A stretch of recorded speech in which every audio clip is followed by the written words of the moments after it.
Hey everyone, it's Scott. Welcome to my Distant Worlds 2 channel. Today I'm going to talk about custom designs of combat ships. Uh, I have a guide that you can download, a PDF guide. It's on the Matrix forums and it does cover this. I'm going to kind of extend that. So that one covers how to make your first frigate. So today we're going to make a destroyer. And we're going to go into a little more depth than the guide does. So if you've read the guide and then you come here, but even if you haven't read the guide, it's fine. You could follow along first time and make your first custom ship. So I am mid-game, so I have a lot of techs, and I have a lot of same tier techs. So it's going to potentially complicate my design. So one of the things you want to do, particularly mid-game, is go to your research screen and take a look at the research tree. I'm going to go to weapons here and see what the latest techs are that you have. Now, I like torpedoes, so I'm going to scroll down to torpedoes. I do have late blasters here, so that's tier 4 blasters, I believe. So I could use those as well. But I really like torpedoes. But what happens a lot of times is you get another technology from a ruin, or you get technology from your spies going to another empire. So it turns out I have two different torpedo types here at tier 4. And, you know, I want to use this top. This is the one I researched myself, the Epsilon torpedo. So if you have this, you don't want to get confused later. So it's always a good idea to say, okay, I don't want the velocity shard, but I do want the advanced torpedoes. Okay. And if I go to hyperspace tech also, I also have 3 drives here, actually. And I was researching this fast jump hyperdrive. I like it because it's a very quick initiation. In other words, you click on your ships, you tell them to go, and they go much quicker than the other drives. The center drive here is actually a little bit faster once they're in hyperspace. And then the last one is a high-speed one, which means it goes the fastest, but it has a slower jump initiation time. So I'm going to stick to the one that I like, which is the fast jump hyperdrive. And we'll show you how to compare those when you're in the design screen in case you do have these multiple tiers of the same technology. Now, there's other components, of course, that I've researched, but most of them are not an issue because I don't have multiple tiers. Multiple designs in the same tier, so I'm not worried about that. But I'll keep these two in mind as I go to my design screen. All right, so to design a ship, you're going to go to Ship Construction tab. You're going to click Ship Designs. And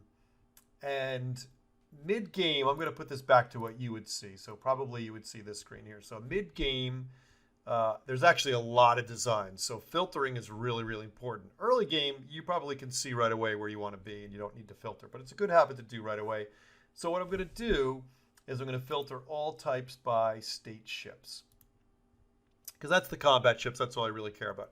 So I'm going to assume, and this is what's in my guide that I recommend, that you have ship and base design on full auto. And then what happens is you override only the ships you want to design, because otherwise you're going to be stuck designing fighters and spaceports and mining bases, and it's going to be a lot of minutia you probably don't want to deal with. So right now all my designs are set to automatic.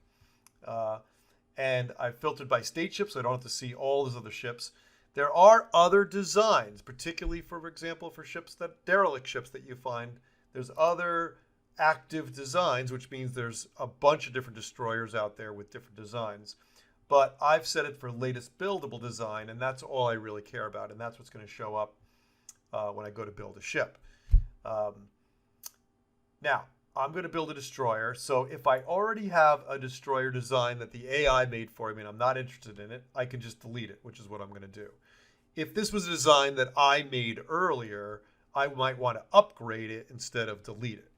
Okay, but I'm going to delete it because it's the one that the AI made. I'm not interested in it. And then I'm going to add new for my destroyers. Now, again, if you're in mid-game, you're going to have a lot of possible designs here, possible hull types actually. So, and your default sort is going to be name here. So I'm going to show you why role is so important mid-game and late game.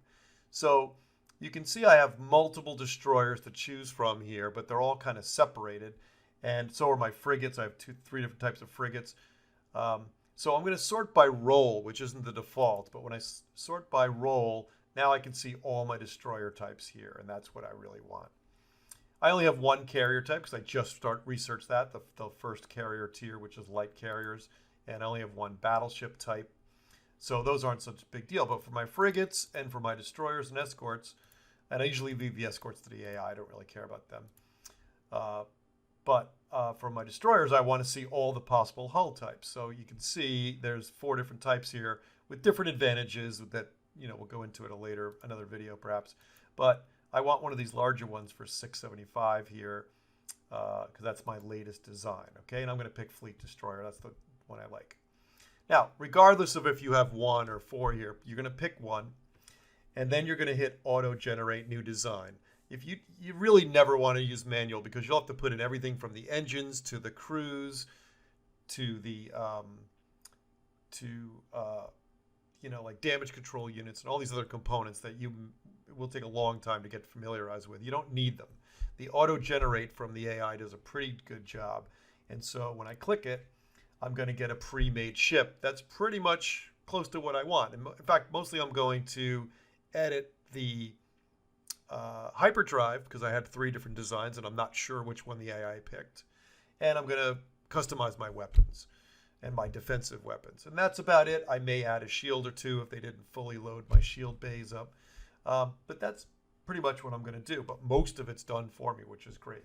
So in the bottom left here is what's in your ship, what the AI has already preloaded into your ship design. Up here are all the possible components you could put in there. In the upper right-hand corner is the name of your design, and very important here, the size. So you can see that the AI has not filled the ship all the way. It's 642 out of 675. So I have a lot more to go if I can find places to put that stuff. At the bottom here is just all of your basic stats. We will talk about that maybe in a later video. And if you go down to the bottom right, all the way down scroll, you'll see the resources you need to build this. Probably by mid-game you have plenty of these resources, but Hexadorium, for example, is a relatively rare resource. You might be short of one, or you may have lost a system that had your only source. And so that's something to consider too. And as you update the components, you can check back here to see what's it going to cost you in resources. Okay, so another thing I want to do up here in the categories and for the components is filter the categories, is make sure I have latest by category. Because if you have all, it's going to have even old tier 1, tier 2, tier 3 designs, which I'm really not interested in. So I really want to make sure I filter this by latest per category. And bay type and name is good enough. If I scroll down, you'll see I'm going to go color from white, which is my general category, to my engines, which is yellow, to the one I really care about, my weapons here. My shields and armor in blue, my scanners, and my countermeasure systems, and my target tracking. And finally, fighter bays, which I'm interested in this ship as well. But it's probably preloaded. So but still, even with weapons, there's a lot to filter through. So that's why it's really important to go to the text screen. So I'm going to call up the text screen right now on the right side of the screen here so you can see a reminder, even though you can't go to that screen normally in the game, of that we want these, right? The Epsilon torpedoes. That's the one we were looking at. So if I scroll down here to the weapons section here, okay, you'll see it's preloaded with a bunch of different things. And I'm just going to right click to get rid of them because I'm not interested in what they picked for me. Except for this bay here. I actually may leave that. Okay, so speaking of bays, right, so there are 1, 2, 3, 4, 5 weapon slots in this particular destroyer design. And the 120, 39, 19, 120, that's the size of the bay. In other words, it can handle a component that's up to that size. I'm going to go back to my Epsilon Torpedoes, version 3. This is the latest one that I wanted. I'm going to click this one, and I'm going to make sure it's selected, and then I'm going to put it into these 3 bays here, my large bays, 1, 2, 3. Okay, and you'll see if I scroll back up here on the right side that as I put them in, my hull size here is going to get larger, right? And not the max size, the 605, the current size, right? So I've still got plenty of room here to go. Now, if you look here on the picture there, I'm going to deselect this so it shows up here. When I click on this slot, you'll see it says, if that's selected, if you look at the middle of the screen, it's going to say 270 degrees. So that's good because This is a PD weapon, which is point defense, and that's going to shoot at missiles and fighters. So I really want that to have a nice 270 arc, versus if I put it here, which is only a 180 arc, right, from behind the ship, and it won't fire in front of the ship. So I really like this bay, and I really like to reserve this medium-sized bay for PD. Now, I have some PD choices, which I didn't go look at. I could have looked at in the tech screen earlier. But just to, again, talk about comparison, if I want to compare it, I come down here and I'll pick a different one. I'll pick the blocking field generator. And I'll pick the blocking field generator, click on it, make sure it's selected, and come down here and hover over that bay that I like to put my PDs in. And you can see the difference between the one I selected and the one that was already in there, or the one that I would have placed earlier if I placed my own. All right, and of course, there's all kinds of different stats you can look through. Some of the important ones here are like the fighter intercept. So if I know I'm going to be fighting fighters, this blocking field is really powerful. But also notice the range difference, right? So the range is much higher on the Sentinel multi-beam defense. So it's going to hit fighters further out. And if you look to the last column, it's a nice red and green comparison column about good and bad or trade-offs by picking one or the other. So I actually want the blocking field generator. I do like it better. So I'm going to just click here, left click, and it's going to replace what I had there with the blocking field generator. Now I have one extra slot here. If you thought Atomic Devastator is a bombardment weapon, so sometimes in mid-game, I probably wouldn't put them on destroyers, although you could, and I have, but I'd probably put them on maybe a light cruiser and make a bombardment ship that's mostly bombardment with a couple of other weapons, but maybe 2 or 3 of these Atomic Devastators. But on my destroyer, I don't want that. My destroyers are going to be kind of the mainstay of my attack fleet here mid-game. So I'm going to pick another torpedo to fill in there. All right, so I'm going to pick a small. I can't pick the 30 here. See this large, sorry, not large, medium torpedo. I can't fit there because that's a 30 size, and the slot, if you go back down here, is only 19. But my small torpedo will fit here. So if I really want to make this a torpedo ship, I put it there. And I'm still not even near the top here of 675. So I'm only up to 624 if you look in the upper right-hand corner here. So that's good. I'm going to scroll down to see what else they put in. They did not put a fighter bay here. See, so I like putting fighter bays here. Now, another trick, which is kind of cool, is you can go down here and grab the fighter bay right here. But you could also, if you deselect this and then click and hold down here on the bay, it will pop up a list of the only 2 things that could fit in there. So that's a nice quick way to get a component in there. And I could just release it on medium star fighter bay, and it'll put a fighter bay in there. Or, and that's fine to do that, or I can come down and do it manually, which is click on the medium fighter bay and put it here. All right. Now, if you go back up, I've got a problem. So this can happen. I'm fine in the size. I'm 674 out of 675. That's not a problem, but my crew capacity is too low. So if you go back up to general here, you'll see there's crew systems, and I need another one. So if I can come up here and grab another crew system and put it here, but unfortunately that's going to, and it doesn't matter what slot in the general here, but I'm going to put it here. But unfortunately, it's going to put me over the top. All right. So basically what's going to happen is I can't have this small Epsilon torpedo. So I'm going to get rid of it. Okay. But I'm also going to get rid of this extra crew system because I've got an extra crew system I don't need. So I'll take one of them away. I'm going to take the one I put here away by right clicking. Oh, actually, I'm sorry. I take it back. I do need it because sometimes it may have been the small torpedo that put me over the top, but it wasn't. So I actually do need it. So I'm going to put it back. Now, another trick I'll do is if I'm within 10, I'm not, so it's not going to work. But at 669 out of 675, if this was 665 out of 675 and I had 10 left, I'd actually grab one of these fuel cells here and I'd put it in one of these empty general slots, and that's going to give me a little extra range. My ship will take on more fuel and it'll give me a little extra range. So when you're designing a ship, if you do have leftover space of about 10, you can use the extra fuel. Now, the last thing I just want to talk about is the hyperdrive. So it ended up picking the one that I like, so I was very good here. So in fact, if I want to filter this, I could filter this by just hyperdrive. See if I want to do that, get very specific. So there you can see Now, unfortunately, it doesn't filter by latest category, so I have these very, very old ones. I definitely don't want to pick those. But these are my 3 latest ones, right?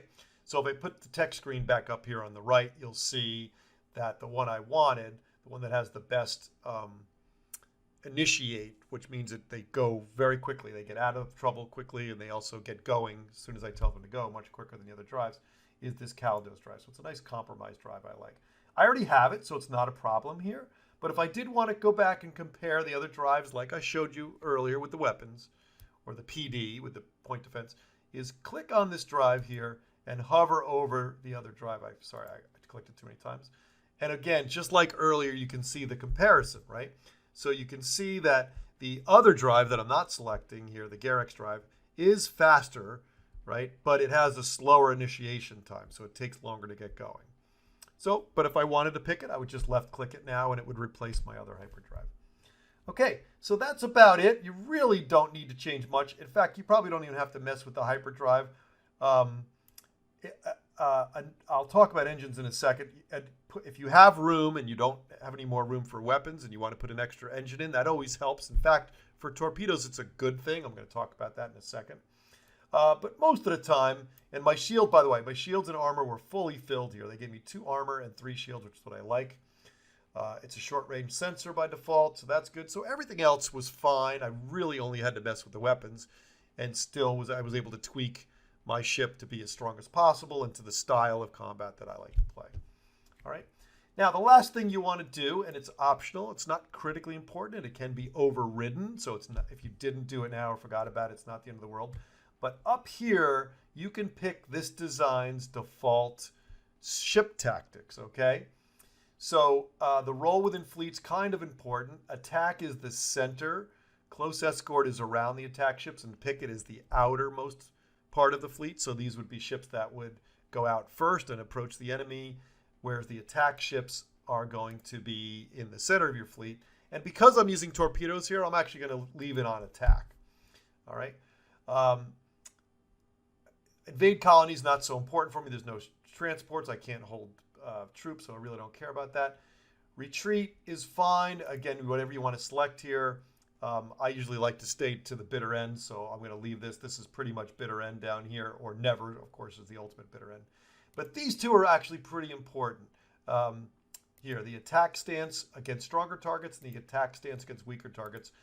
It doesn't make a world of difference because of the way the fleets come in and they're disorganized.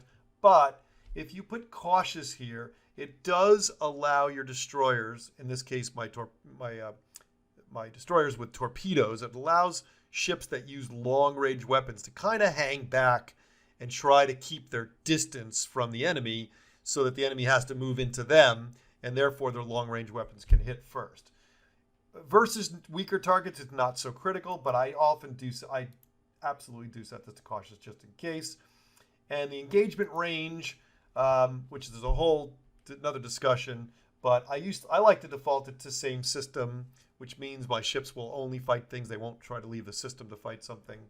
So I leave it by the default same system, but I do change that in-game as we go. And you can always override each individual ship setting as well as the fleet settings to make a destroyer. So I like to set it, particularly these cautious ones. Now, the problem is if I don't have enough engines, or if my engine technology is not as good as my enemy, my ships are not going to be able to keep their distance. So if I had extra points here for an engine, and if I go back to engines here, you see I'd need about 20 for this proton engine. I don't have 20 left over, and I don't feel like sacrificing a weapon, so I'm not going to add an engine. But if I did, it would make my torpedoes a little more effective, potentially, in the sense that my ships could try to keep their distance longer.